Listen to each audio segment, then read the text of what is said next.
Deus, diferente de nós, não está submetido ao tempo.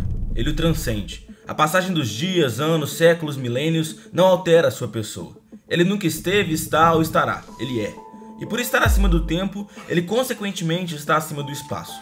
Pensa comigo, se eu movo minha mão de um ponto A para um ponto B, esse movimento implica uma progressão. No passado, ela estava no ponto A e no presente está no ponto B. E essa progressão implica um período de tempo. Todo movimento requer uma passagem de tempo.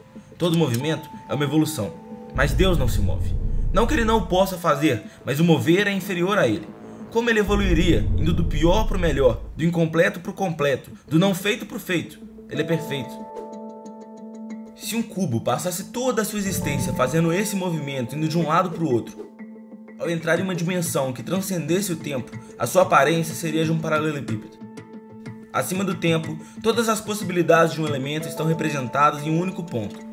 Não estou dizendo com isso que Deus seja um totem ou uma estátua estática no universo. Não. Quando eu digo que ele não se move, estou dizendo que ele não tem uma limitação espacial. Ele não tem uma forma para que pudéssemos definir o início e um fim de sua grandeza. A compreensão humana não pode conter. Deus é infinito. Mas então entra Jesus. A Bíblia nos diz que ele é o verbo, a palavra. Ele é a fala de Deus. E na hermenêutica, o princípio da primeira menção vai nos dizer que toda vez que uma palavra aparece nas Escrituras, o significado da primeira aparição deve ser o significado para todas as outras vezes em que aquele termo ocorre. E a primeira vez que falar aparece na Bíblia é em Gênesis 1:3. E disse Deus, haja luz. Falar aqui tem o sentido de criar.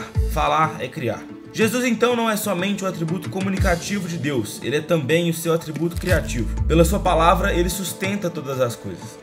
O que de Deus se pode conhecer, ele se faz conhecido através do Filho. Enquanto ele é, Jesus se revela a nós em movimento. Ele é a imagem do Deus invisível. Não no sentido de que possamos ver a Cristo com os nossos olhos. Afinal, Colossenses 1 também fala da realidade espiritual do Filho. Ele é a imagem no sentido de que nós o podemos conhecer. Deus não é um ser silencioso que se esconde em mistério. Pelo contrário, ele fala, e fala através do Cristo. Como escreveu João, ninguém jamais viu a Deus. O Deus unigênito que está no seio do Pai é quem o revelou. Jesus é a tradução da dimensão divina para a dimensão humana. Ele é a expressão exata do ser de Deus.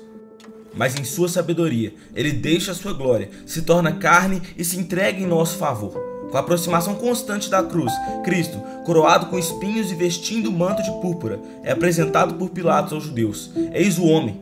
Não como se ele dissesse, aí está quem vocês procuram. A declaração de Pilatos pode ser escrita com H maiúsculo. Contemplem o homem. Contemplem a humanidade. Indo para a cruz, Jesus é o segundo Adão. Como disse C.S. Lewis, ele foi o homem mais comum de todos. O perfeito exemplo. O homem que foi completo, sem pecado algum. Mas ele não somente cumpre o que os homens não puderam cumprir, ele vai além. Com a sua morte, todos os pecados da humanidade recaem sobre ele. O santo carregando toda a impureza. Na cruz, Cristo é a perfeita representação da humanidade. E o que eu quero dizer com isso tudo? Cristo não é somente a expressão exata do ser de Deus, ele é também a representação perfeita de quem o homem é. Quando nós pecamos, nós nos separamos de Deus. Um grande abismo foi colocado entre nós. Perdemos o livre acesso que tínhamos ao Pai. E por isso, precisávamos de um intermediador que religasse esses dois extremos. O Criador e a criatura. E que melhor intermediador, senão Jesus Cristo, que, sendo Deus, não julgou como usurpação ser igual a Deus. Antes, a si mesmo se esvaziou. Ele foi tentado em tudo e em tudo ele venceu. Havia um véu no tabernáculo que nos separava do Santo dos Santos, da presença de Deus. Mas Cristo não somente rasgou o véu, ele penetrou os céus e fez um caminho para o Pai. Nós podemos nos achegar com toda a confiança a Deus, porque o Filho passou no teste que nós não passamos. Jesus é o intermediador perfeito.